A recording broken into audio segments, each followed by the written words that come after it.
ఆంధ్రప్రదేశ్ రాష్ట్ర ప్రజలారా, ఆంధ్రప్రదేశ్ రాష్ట్రంలో ఉండే ఉద్యోగులారా, ఒక్కసారి జగన్మోహన్ రెడ్డి గతంలో ఒక హామీ ఇచ్చాడు మీకు. అది ఒక్కరికన్నా నెరవేర్చాడా? ఆలోచించండి, ఒక్కసారి చూడండి ఏం చెప్పాడు. ఈ ఉద్యోగస్తుడికి కూడా ఇంటి స్థలాలు ఇస్తాము, ఇల్లులు కట్టిస్తాను అని చెప్పి ప్రతి ఉద్యోగస్తుడికి చెప్తా ఉన్నా. ఏమన్నాడు? ప్రతి ఒక్క ఉద్యోగస్తునికి ఇల్లు కట్టిస్తాను, ఉద్యోగాలు ఇస్తాను, ఇట్ట చెయ్యి ఇట్ట దిప్పిట్ట ఎగిరాడు. ఈ రోజు ఏమైంది? ఒక్క ఉద్యోగికైనా ఇళ్ల స్థలం కేటాయించాడా? ఒక్క ఉద్యోగికైనా ఇల్లు కట్టించాడా? గతంలో ఇది మాత్రమే కాదు, 25 లక్షల ఇల్లులు కూడా అన్నాడు.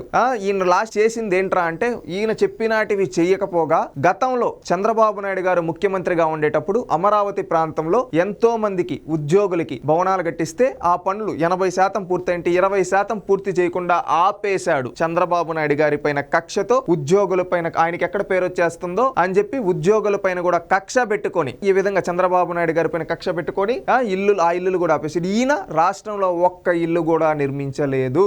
కేంద్ర ప్రభుత్వం ఇచ్చిన నిధులనే తీసుకొని ఈయన సొంత డబ్బా నేనేదో ఇస్తున్నానని చెప్పి డ్రామాలు ఆడాడు. మళ్ళొచ్చి ఇంటి స్థలాల పేరిట వీళ్ళ ఎమ్మెల్యేలకు దోచిపెట్టాడు తప్పితే ఒక ఇల్లు కూడా ఈ 5 ఏళ్ళు కట్టలేదు. గతంలో చంద్రబాబు నాయుడు గారు కట్టిన ఇల్లులకు రంగులు మాత్రమే వేసుకున్నాడు. ప్రభుత్వ ఉద్యోగులారా ఆలోచించండి, ఈ హామీ ఏమైందని జగన్మోహన్ రెడ్డిని నిలదీయండి. ఈ విధంగా మోసం చేసిన, ఈ విధంగా దగాకోరు ప్రభుత్వాన్ని ఓడించండి. ఎందుకంటే ఎన్ని గాలి మాటలు చెప్పాడో చూడండి గాలి జగన్ రెడ్డి. ఆ రోజేమో తీయగా మాటలు చెప్పి, ఎమోషనల్ గా మాటలు చెప్పి చేతులు తిప్పాడు. నేనున్నా, నేను విన్నా అన్నాడు. ఈ రోజు ఎక్కడున్నాడో ఎక్కడ విన్నాడో తెలియదు. ఈ రోజు ఎక్కడన్నా ఉన్నాడంటే అది తాడేపల్లి ప్యాలెస్ లో పనుకొని ఉన్నాడు. ఈ విధంగా అబద్ధపు హామీలు ఇచ్చిన ఈ జగన్మోహన్ రెడ్డిని, ఈ మోసగారిని గద్దె దించేదానికి ఉద్యోగులందరూ కంకణం కట్టుకొని పనిచేయాలి. రాష్ట్ర భవిష్యత్తు కోసం, రేపటి తరాల భవిష్యత్తు కోసం. ఇలాంటి రేపు ఎవరన్నా రాజకీయ నాయకుడు ఈ విధంగా మాయ మాటలు చెప్పాలంటే భయపడే విధంగా ఉండాలి. ఈ జగన్మోహన్ రెడ్డి గారికి మనం ఇచ్చే ట్రీట్మెంట్ గుర్తుపెట్టుకోండి ఆంధ్రులారా.